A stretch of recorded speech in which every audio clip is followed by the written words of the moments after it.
Shalom, shalom, j'espère que vous allez bien. Pour cette paracha Vayera, qui est bien sûr centrée sur les personnages de Abraham et Sarah, nous allons voir comment est-ce qu'on peut faire face aux épreuves, comment grandir de ces épreuves et comment toujours donner avec le sourire. Je dédie ce cours à la Refoua Shelema de Fortuné Bat Ramsa, Shoshana Bat Oreida, Simcha Bat Rana, Luna Bat Simcha, Vered Bat Shoshana, Shaga Bat Esther, Simcha Bat Rachel, David Ben Rachel, Viviane Bat Emma, Eliana Rachel Bat Simi, Mazal Bat Soleika, Eliezer Bat Simcha, Mesaouda Bat Esther, Chai Ben Raphaël Yehuda, Simon Esther Alevi, Doli Chana Perez, ainsi que Yosef Bachana, et Linouï Nishmat, Lydia Mesaouda Bat Esther, Avraham Ben David, Félix Barnissim Eugénie, Aaron Shmuel Ben Shimon Vefreida, Marsaléa Bat Mesaouda, Rav Yosef Aloul Ben David, Shlomo Alevi, Chaya Janine Hana Bat Esther, Sacha David Chaim Barud Vavram, Shanine Louk Bat Rifia Benissim, Ivan Mesaouda Bat Joséphine Flecha, Linda Esther Bat Kamuna, Urida Bat Esther, les bêtes Dod, Rachamim Dod Bar Mesaouda, Yitzhak Bar Urida Verachamim, Rav David Akwen, Chana Bat Julie, Yehuda Ben Mesaouda, Chaya Bat Perla, Touvia Bat Yedele, et tous ceux qui nous sont partis depuis le 7 octobre. Un bon zivouk pour Ayala Batia Adassa Bat Simcha, Vered Bat Ushana, Anaël Bat Sipora Rachen, Eleana Bat Nathalie, et Priscilla Bat Ruth. Amen ve Amen. Alors, pour ce cours, nous allons voir justement comment donner pour donner malgré les épreuves, continuer de donner, continuer d'être souriant, et en quoi il est important de faire la joie et de propager la joie autour de soi. Alors, il faut savoir que dans Vayera, on est dans la paracha où, on sait qu'après une vie de stérilité, Sarah a conçu et enfanta un fils à Abraham alors qu'ils étaient âgés de 100 ans. Un véritable miracle, une véritable joie, mais qui vient après un long processus. Et on sait que Abraham devait sacrifier le fils qui est venu, qui était Yitzhak.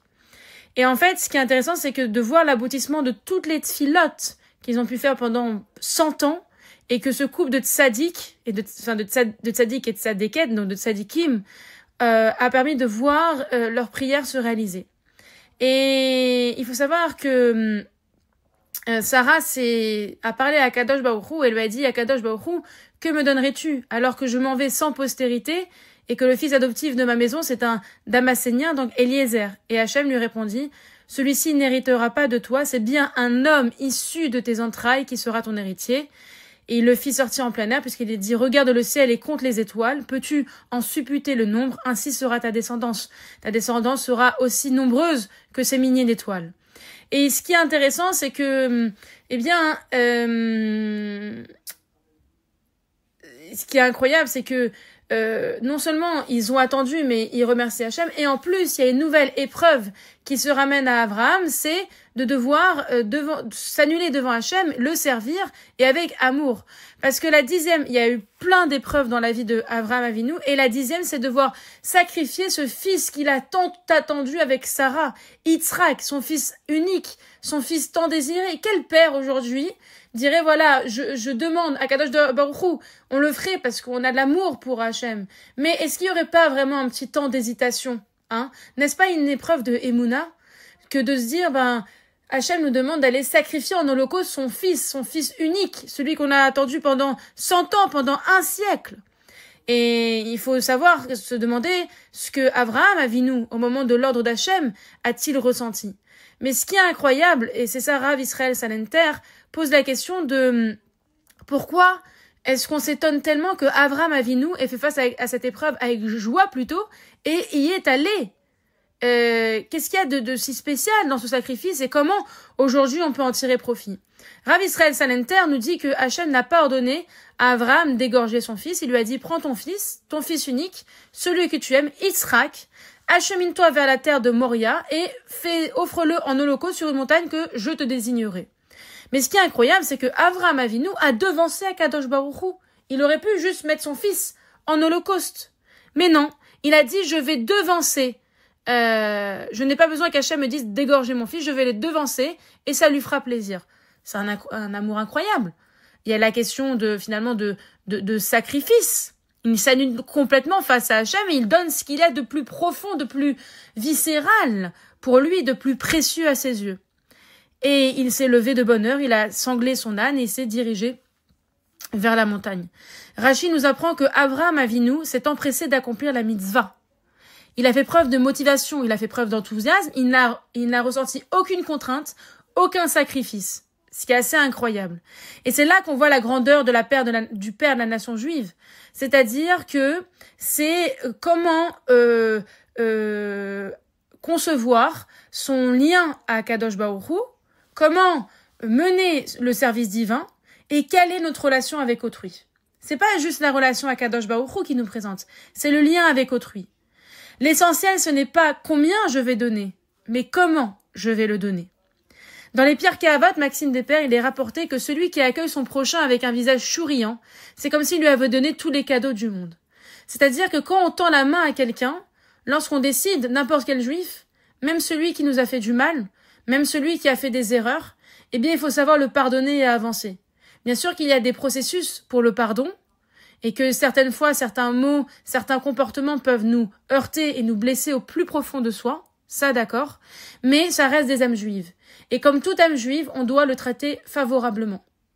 Alors bien sûr qu'il y a des cas exceptionnels, mais on n'a même pas le droit de critiquer, de blesser.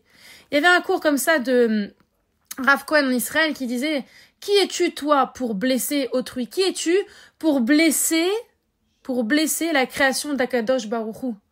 Excuse-toi. Demande-lui pardon. S'il accepte tes excuses, tant mieux. S'il n'accepte pas, c'est entre lui et Akadosh Baruch Hu. Mais chaque être humain, chaque âme juive est importante. Et même celui qui n'est pas juif, tu dois le respecter parce que c'est la création d'Akadosh Baruch Hu. Alors bien sûr, tout ce qui est criminel, etc., c'est autre chose. Mais là, on parle de manière quotidienne. Ça veut dire que ce n'est pas tant la quantité qu'on va donner à une personne, mais la qualité. C'est-à-dire que si on fait quelque chose avec un visage écrit ou en faisant un reproche ou en rappelant les choses, eh ben c'est comme si on n'avait rien fait. Tout simplement parce que l'humain a besoin d'être apprécié. L'humain a besoin d'être apprécié dans son individualité. Et c'est le message qui est enseigné ici. Et donner avec sourire, c'est donner avec son cœur. Alors quelquefois, il y a des gens qui sont dans l'abus. Mais sachez une chose, il faut savoir aussi mettre des limites, c'est très important.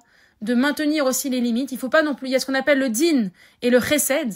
Il faut donner le chesed, mais il faut pas non plus donner jusqu'à qu'on s'oublie soi-même. Non, il faut aussi savoir mettre des limites quand une personne est dans l'abus et qu'elle puise des énergies sans jamais redonner ou en tout cas sans jamais être gratifiant ou comme si tout lui était dû. Ça, c'est encore autre chose.